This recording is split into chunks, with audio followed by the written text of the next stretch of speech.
Hey everyone, I'm Mary Beth McAndrews, editor-in-chief of Dread Central, and I am very excited to be here today with 4 out of the 5 incredible directors from Satanic Hispanics, along with my co-host for this panel interview, Mikey Peralta Jr. He is a writer for Dread Central. He writes the Horror en Español column for us.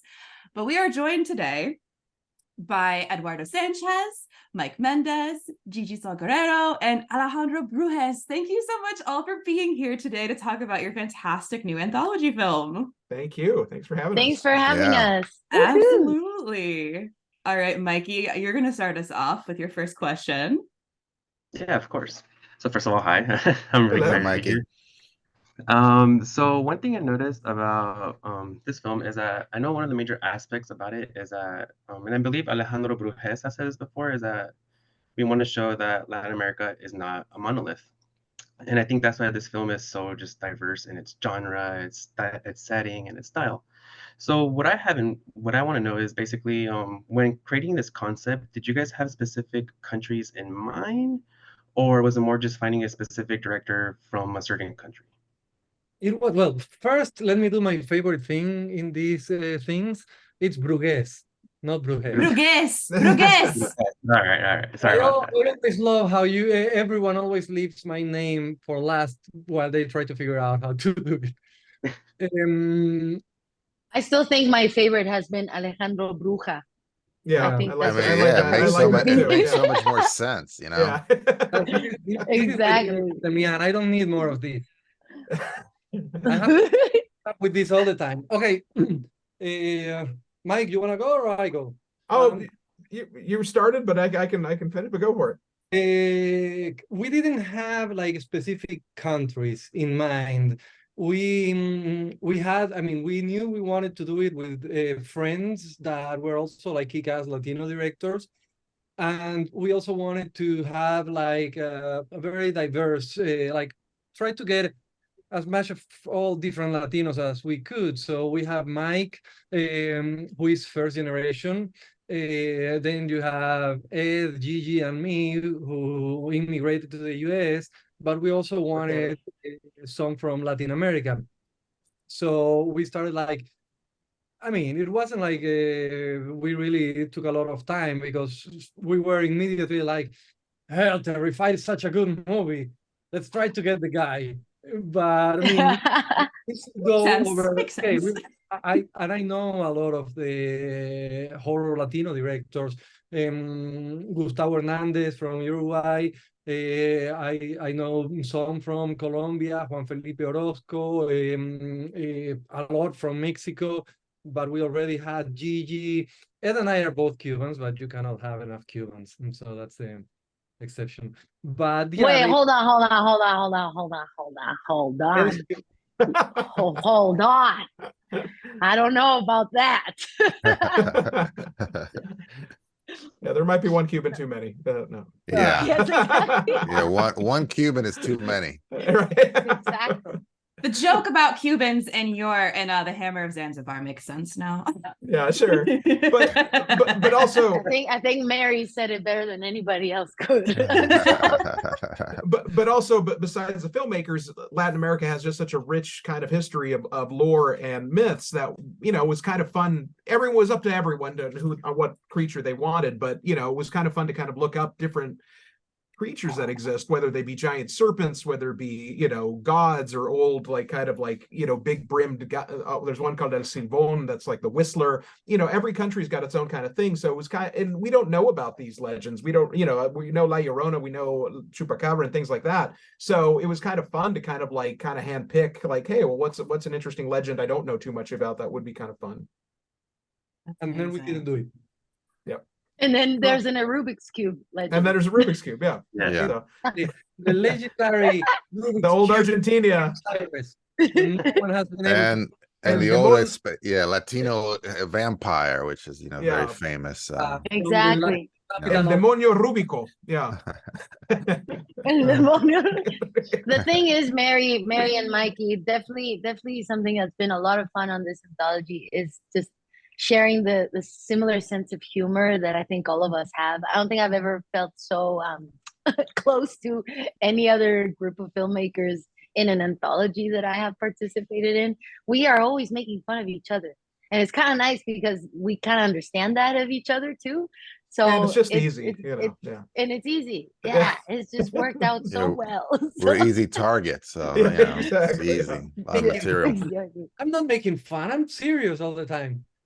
Very serious. Well, so seeing some of like the legends you picked, I do, and the senses of humor, I do love how the sense of humor that is imbued throughout this, especially and Alejandro, with what your two films, especially in how you integrate a really great sense of humor, but also make such fun shorts or parts of these anthologies. So I wanted to hear about the two of you incorporating humor and the styles that you're emulating with your two entries. And Ed, I'd love to start with you. Yeah, I mean, I was trying to figure out what I was going to do and whether I was, I was thinking of doing something like, because they did, Mike and Alejandro really did leave it open. Like they were like, you could do whatever you want, so sometimes that's a little tougher than having limitations. So I was just kind of like, all right, I could do whatever. And then this idea came by my desk, and I got an email with a bunch of ideas, and I love this from a particular writer, and he I was really into this idea. And then I read Alejandro's script, and I was like, all right, I can do whatever the hell I want with this, because this one is like out of control. So it was just like so I thought, okay, I could go anywhere. I mean, he's already crossed the line completely. So so basically it was just kind of like, I'm gonna just do a comedy, and I've been thinking about doing a comedy with Hemke Madera for a long time. Just he's like, funny dude, and he's usually does more serious roles, and I sent him the little premise, like, this vampire that gets caught, daylight savings, basically it kills him. And he loved it. So it was, so it was kind of like after that, it was kind of easy. He brought in Patricia, and, and their chemistry was great. And, it was, after that, it was pretty easy. Just point the camera at them and go. Love that. And then Alejandro, Ed's already thrown you under the bus a little bit here, but I apologize. No, yeah, you should apologize, man. I like to think that the different shorts reflect a bit of the personalities of each one of us and our countries. And in our case, I think the fact that Ed and I went for comedy speaks a lot about Cubans, because I think we laugh about everything. That's the way we have found to deal with everything that has happened in Cuba in the last 60 plus years. So, yeah. The only thing we can do is to laugh even at our problems. So, and the idea for the Hammer of Zanzibar, we don't really need to know that, man, honestly. That was really like, I had this done by Dia, and I said to Mike, hey, listen to this and please talk me out of doing it. And he was like, oh no, you have to do that. And then, hoping someone would have some sort of reason, I told the other directors, I have this idea, please talk me out of it. And they were all like, no, you have to do that one. And here I am. And by the way, I always joke about that because it's true that I did say that. But at the same time, I was telling Mike earlier today that I'm really grateful that he and the others pushed me to do this, because, it's, you don't always get to do something from the heart in this town and this profession. And it's so crazy that something that started as a joke, that started as a dream, literally, it was a dream, ended up getting made, and it's going to theaters and all that. So yeah, I'm grateful to all those fuckers. And can I just say, is I think something I like to always share is that time Alejandro did share with all of us this idea, and of course all of us were like, you gotta do it. As if you scroll all the way up in our WhatsApp chat, it is the funniest moment in our, it's just all, I'm gonna just say, it's the best gifts I've ever seen shared, and all these encouraging words for Alejandro to definitely do this idea. That's how you know you found the right group, when they're like, no, that's the weirdest thing you've ever said, and I need you to make it immediately. Like, that's how you know you found your people. By the way, the Hammer of Zanzibar is sitting right there behind us, but it's out of focus because I don't want to spoil it. Okay. Yeah, And you I- don't Slow want to down, spoil everybody. that. And No one just, tried to enhance it. and I just wanted to say Yeah. that when Alejandro said the idea, as much as like, I loved it, genuinely loved it and thought it was great. But when you're doing such an independent thing, that's the joy, is to be able to do the things that other people will tell you no. Like a studio would not let him do The Hammer of Zanzibar, but that's the reason to do it, because it's like, this is the opportunity to kind of like show a side that other people won't let you do. And now you have an opportunity to really kind of use your voice and make your film. So we encouraged everyone to do it. No. The Mhm. reveal of the hammer is just amazing. It was just it's I apologize, but thank you. I can't wait for my mom to see that part. I Yes. can only guess three reactions she's gonna have, and I'll make sure to videotape it. I was gonna say, I need a follow-up of the reaction Mike's of what the mom reaction said you. Yeah. Because she's the one that's like a really Catholic one, right? Are you gonna take Yeah, your yeah. mom? 100%. My mom saw the movie. She didn't understand it. So yeah. So I I'm don't not think- gonna explain. I'm not gonna explain it to her. So Yeah, she just that's thought probably like, best. No, you don't have to. yeah, she was like, oh, everyone was so happy and clapping and laughing. I assumed it's good. I didn't understand what had happened in it, but we'll That's go the with that, reaction we Mom. want. We'll Yeah, go with Yeah. that's a good review. And it's That's a funny, good right review. now, it's funny because she's telling all the family members, like, ay, la película sale el jueves, el miércoles tiene que ir, and she asked me, ¿cómo se llama la película? And I'm like, Satanic Hispanics. ¿Cómo es? Satanic Hispanic, and it's fun to have to like sound it out and have her spell it out. And, she still hasn't questioned what does that mean, because her heart will be broken. Yeah, don't tell her. Send the nuns. I wish Yeah, I could no, my send the mom's gonna nuns. be I like, would love en to la send the nuns. madre. No. Yeah. Puta madre. Yeah, she's gonna be like, ay, y ese Alejandro, ¿qué le pasó? Yeah, she's gonna be very worried about it. This is going great already. That's how we roll. Mikey, do you have want to throw to you? yeah, so it was just more about what was I talking about? But So the I kind of want to hammer, go back to Eduardo Sanchez really quick. When you mentioned Hemke Madera, I feel like he was just perfect for this role. Did you have someone else in mind when you first started when you first wanted to direct it, or when you're coming up with the story? No, man. I mean, that was, I mean, like when you're doing these anthologies and, I knew all the other filmmakers, like, you're trying to like, you don't want to mess up and, make a crappy movie. But there's there's always a chance that'll happen. And the jury's still out on, whether this movie's crappy or not. I mean, no, it's not. It's great. All the movies are great. Amazing. But I always wanted to, just kind of, Hemke was always my choice. I said, as soon as I saw that, I was like, this is the movie. This is the one I want to make. And so, and you kind of have to feel that way. Like what Mike and Alejandro were talking about is just the idea of like, being able to do whatever you want to do, and like and I think your heart kind of like chooses stuff. And I think obviously the Hammer of Zanzibar, overtook Alejandro a long time ago. But for me, it was like just seeing that story and thinking of Hemke and just like seeing him in that role and just kind of knowing that he was going to kill it, Yeah.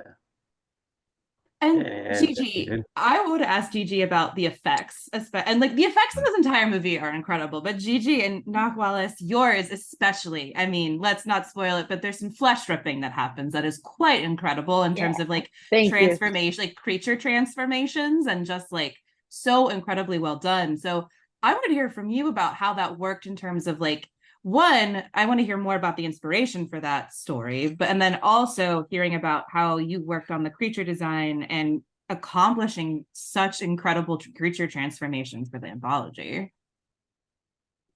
Oh, thank you so much. Something I've always loved is practical effects. Like since I went to film school, there's just something so beautiful about practical effects. You can touch it, you can feel it, as creepy as that sounds, but it's true. Once it feels too, artificial, I don't think it has the same effect. And definitely for Nahuales, for those, watching this round table, if you will, that don't know about Nahuales, they're like our Latino werewolf almost.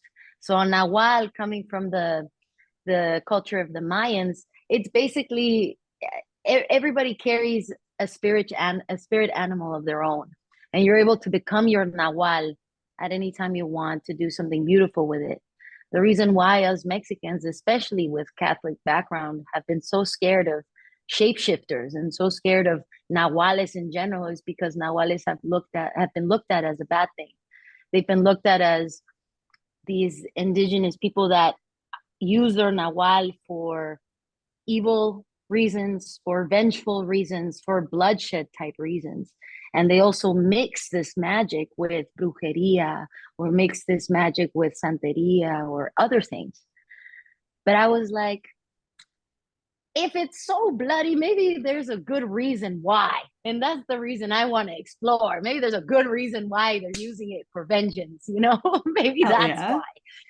Right? So there was always something so magical about it. And I was so inspired by Werewolf in London and just that transformation we all watch on YouTube 1,000 times.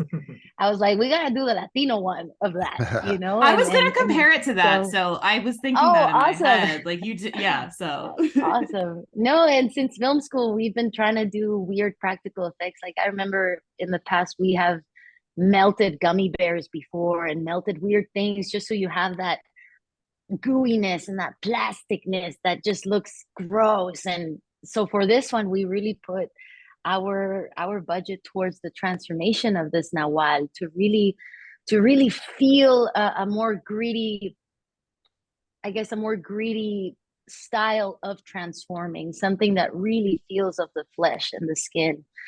So, you know, just to really talk about like, what is that animal that you have inside you? And that's what comes out with vengeance. So it was fun. It was a blast. And I think Mike has a good reason to say that these are the kind of projects you're allowed to do that stuff. You know, I don't think something I've experienced in the past that I've been told in projects I get hired for, which I'm still thankful for. I'm always told, just don't go too Gigi. Just don't go too Gigi, you know. Like I've been told that in every single film I've been hired for. Just, you know, it just calm down the Gigi-ness. Because I don't know, sometimes it's just way too much. But that's what we for wanted. this one was fun. I know. That's what we want. I was gonna say, like, pour the Gigi on it is what I feel like was the directive of this one. Like, go as nasty as you want. Like, let's see what you can do. Oh, that's so nice. Exactly. That is so good, nice. creatively liberating. It was. And you know, these guys caught me definitely in those 5 minutes that I think every filmmaker goes through when we're feeling kind of down in the industry. You're feeling a lot of rejection and you're feeling like, man, is this even something I should do or keep doing? And when Alejandro and Mike got a hold of me last year, right at the perfect time when I was feeling that doubt, I was feeling so rejected from everything. I did put a lot of rage in the segment, being like, okay, you want to stop me? Stop me now, bitch. Like I just went for it. I really went for it. And so a lot of people, when they watch Nahuales, they're like, wow, were you okay? I was like, no, man. No. Not even a little bit. Nice. It was awesome. Yeah. So it's really been awesome to see what all of the directors and myself did with our segments. Just when we had that chance to just go film something, like Alejandro said, that was more personal, something that meant a lot. So it's been quite the experience to see. Yeah. Oh, yeah. Yeah, I have a question. Dímelo. You always talk about like I'm getting ready. I'm like, say it to me. Oh yeah, it's gonna be trouble. Of us having their animal inside. Have you ever thought which ones are us? Like the three of us? Like I know, for instance, I know Ed is a sloth. Okay. Wait, who's a sloth? Who's a sloth? Me, sure. A sloth. Sure. Oh, okay, sure. I feel like you. I know what Nahual you and Mike are. You guys are those, I forget, those lemur characters from the movies. What is the movie with the Madagascar? The Madagascar, that's lemurs. The King Julian and his little counterpart. That's good. Yeah. Who, like, dance. That's exactly who they are. That's exactly who Alejandro and Mike are. Those lemurs from Madagascar, 100%. Yeah, you're a lemur, man. So F you. Yeah, I was gonna say asshole, but lemur's better. Yo, I would love to be a Komodo dragon because they're slow and they just love to eat. And they like got true, poisonous, like and they got poisonous mouths. Yeah, you don't want to mess with that's them, like man. that's why Latinas were so toxic and scary when you date them. Like that's why like Alejandro might be a Komodo dragon. Yeah, Alejandro might be a Komodo dragon. He's got a poisonous tongue. Oh my God. I'm gonna leave this with Mike while we make fun of Ed trying to reach us. How do you take it, Ed? Because sometimes I'm like, God damn, man.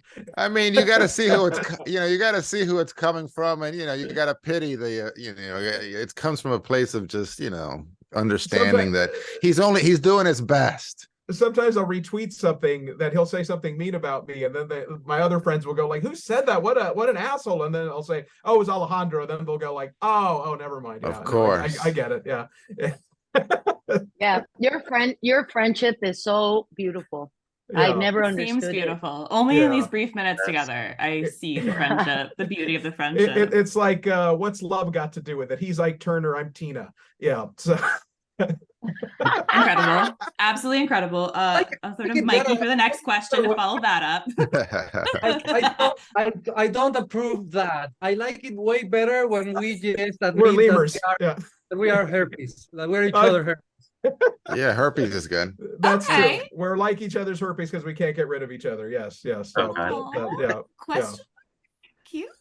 I'm not sure yet. I'll percolate on that one. But I will never forget when they said that about each other's friendship on that interview. I think everyone's face went like it's recorded. Nice. Do we laugh?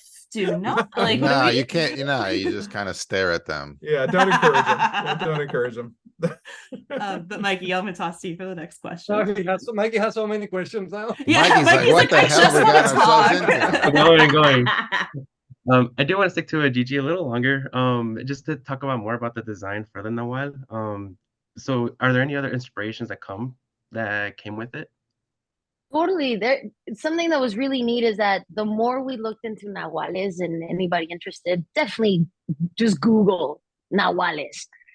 Something that was really interesting, we were finding a lot of books on Nahual background and all that. We felt that the faces themselves of a lot of the sketches had a lot to do with almost like through the evolution of humankind. It looked very caveman-esque, a lot of just the inspirations that came with it. And just the fact that with, Nahuales comparison to werewolves or anything else that you can shapeshift, with Nahuales, it keeps so much of the human characteristics, so much more.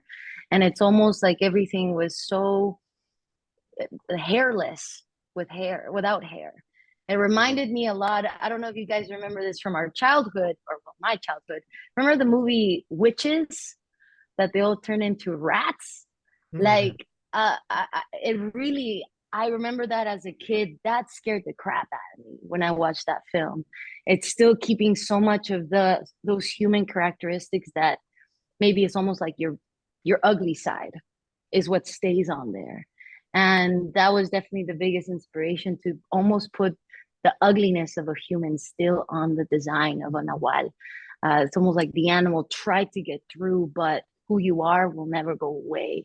So that's kind of where we went with it. And it was a lot of fun. The actress too, she got a little too into it. You know what I'm saying? Like, she got a little too into the whole vibe of it. But for those who don't know, where we filmed is not a place you go for vacation. It's not a place that's safe.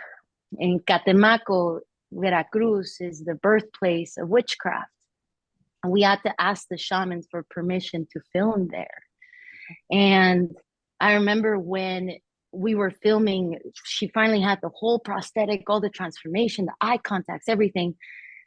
I just asked her to scream a big war cry to the sky. That's all I told her to do. I said, just feel the animal come out of you.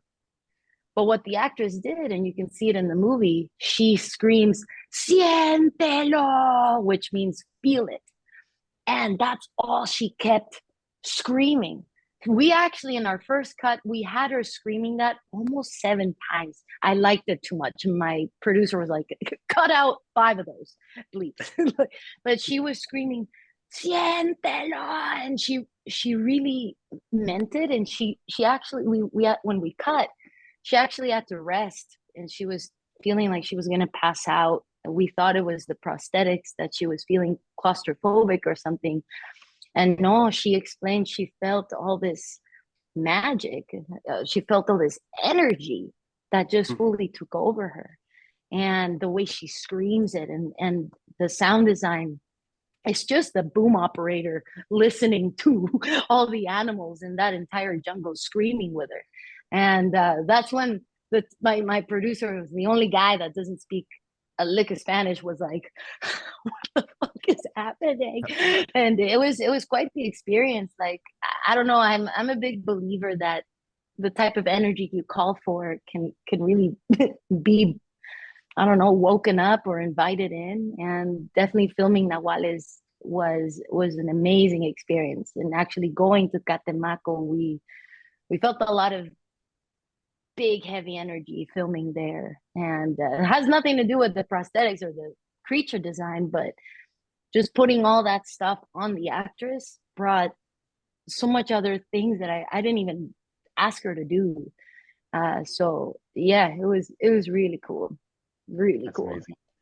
Yeah, no, I mean Gigi's. I mean, Gigi's like sometimes it, like hers feels like a little bit like a documentary. Like it feels like you're really like people are just having these cameras on this thing that you're not supposed to be, watching. So that's it's really great. Thank you, man. I appreciate it. You and me, Eduardo, let's go to Catemaco. Let's go. Found footage movie there, and then it's actually you guys disappearing because you might actually. Oh, there you go. Ed, what'd you do with the map? Where's the map, Ed? You're not tired of those jokes, are you, Ed? No, of course not.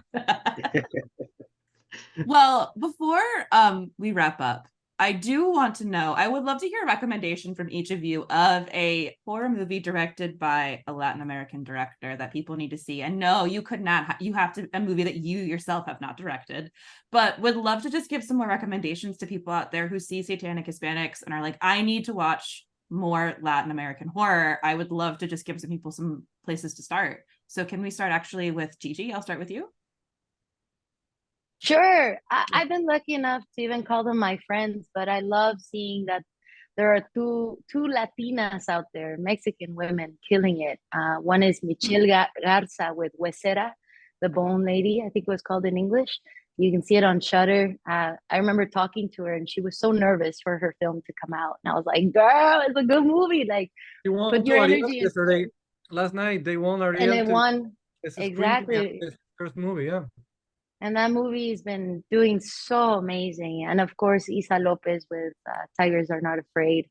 And I met her too when she first played that in Morbido in Mexico City, and it's just been amazing to see that, both Mexican women like Michelle, like Isa, and even like myself with Nahuales, something I know all of us have in common is how much frustration we have in our government in Mexico, how much frustration we have in the corruption, and frustration we have in just not having a lot of justice where we are, because we love our country so much. And I think it's so important, films like that, like Isa's and like Michelle's, that we continue to spread the word about these types of diverse stories, because they talk about so much truth.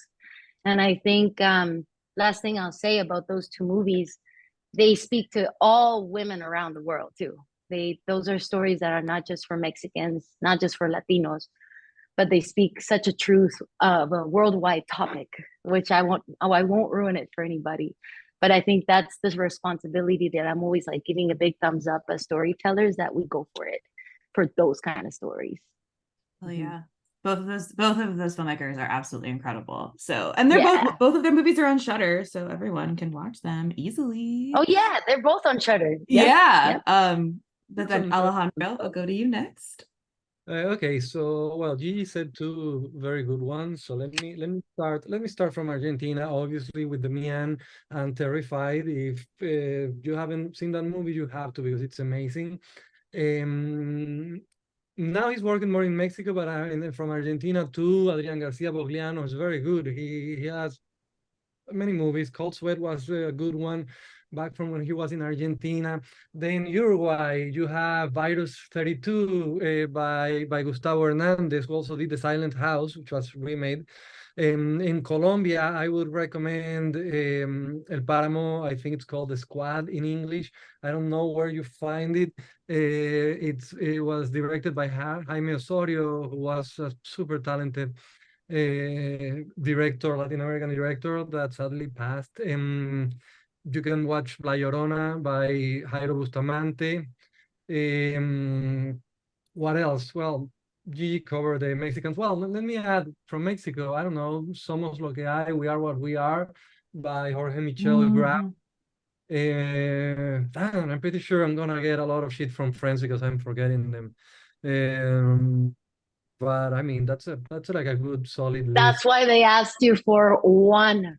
So you didn't have to worry. I know, I was like, Carajo. One.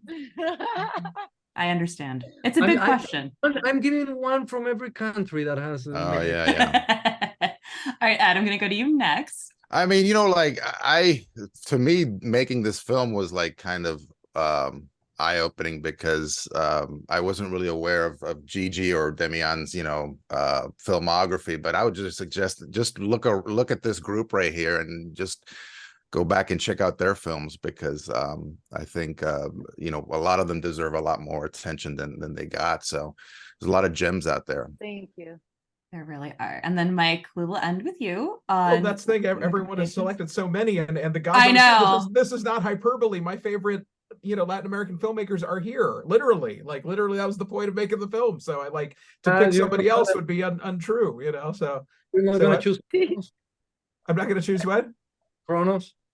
Well, I was going to say if I am going to go classic, I was going to go Guillermo, of course, because he is both Guillermo and Robert Rodriguez are kind of godfathers to this project. So I mean, that's kind of who we aspire to and who we look up to. So Well, we hope that there's a Satanic Hispanics too. That would be really cool with some of the names that you mentioned. Fingers crossed with more, because that would be great. That would be the best. Yeah. If not, okay, we'll be back with more Cuban jokes, and we'll be right. Exactly. Amazing. No Cubans in the part 2. No. That would be the non-Cuban sequel. And just to plug Mikey really quick, Mikey also writes really good columns on Dread Central about underseen Latin American horror cinema from all eras of Latin America of cinema, which is amazing. I have found so many cool movies from Mikey's column, Horror in Espanol. So I'm gonna pimp you out, Mikey, for everyone reading your column, because you do some really awesome work too. So Mikey, I got a question for you. Should there be a remake or reimagining of Santa Sangre? That's a tough one, right? And that's such a tough one. So good. I want to say yes, just because. Okay, so I would say yes, just because like the film, I'm always down for something new. And if you don't like it, you can always just go back to, Santa Sangre, the original one. But that's honestly a rough one because I love that movie so much. That's a rough one, right? Yeah, I don't know. Really I've been going back and forth, but I was curious to see what you Would you do it? You kidding me, man? That would be like, yo, no mames. That would be like the dream remake. That would be like the dream remake. But again, it would have to not even be a remake. Should be a reimagining, because I love the original. I love the original. Yeah. Anyways, that's my little moment with Mikey. Thank you, everybody. That was beautiful. I loved it. My heart. What'd you say? What would you recommend, Mikey? Oh yeah, Mikey. What would you recommend? So for me, just since I already got it ready. I would say The Wolf House is one of my favorite ones that recently came out, which is from Chile, which is by animated, right? Yes, and where can people watch it? I don't know that one. I think it's on Shudder. I think it should be on Shudder. Yes. Yeah. And I'm gonna watch that tonight. Yeah, it's cool. It's cool. Wolf House. Intense. The Wolf House. Yes. Okay. Yeah, Cool. that is an animated film that really digs into your skin. That honestly, I haven't felt like that before. So it's something different. Awesome. Nice. Sweet. And if you Cool. got nothing to just go back and watch Juan de los Muertos one more Exactly. time. Thank Exactly. you. Thank Always you. a I good was one. like, none of these motherfuckers is recommending Juan. Always good to cheer, to cheer you up, man. Cubans, I wrote about that one too buddies on, for yeah. Dread Central. Yeah, actually, yeah, Mikey wrote about your Yeah. movie for Dread Central. A whole feature about it. Oh, really? Yeah. Yeah. It was one of the first ones you wrote for us, Awesome. actually. I've seen the column, but Yeah. I'm gonna have to look that up now. Yeah. Just an excuse for everyone to read Mikey's writing. Well, Ed, Mike, Alejandro, Gigi, Demian, and Spirit. Thank you Yeah. so much for being here with us today and talking about Satanic Hispanics. I know we could Thank talk for you. hours about it, but everybody, please, Satanic Hispanics hits theaters on September 14th. Please go see it in theaters. Please support this incredible film and Latin American horror because we need way more of it. So everyone, please see this in theaters this week. And thank you guys again. Thank you. Awesome. Thanks for having Thank us. you. Yay.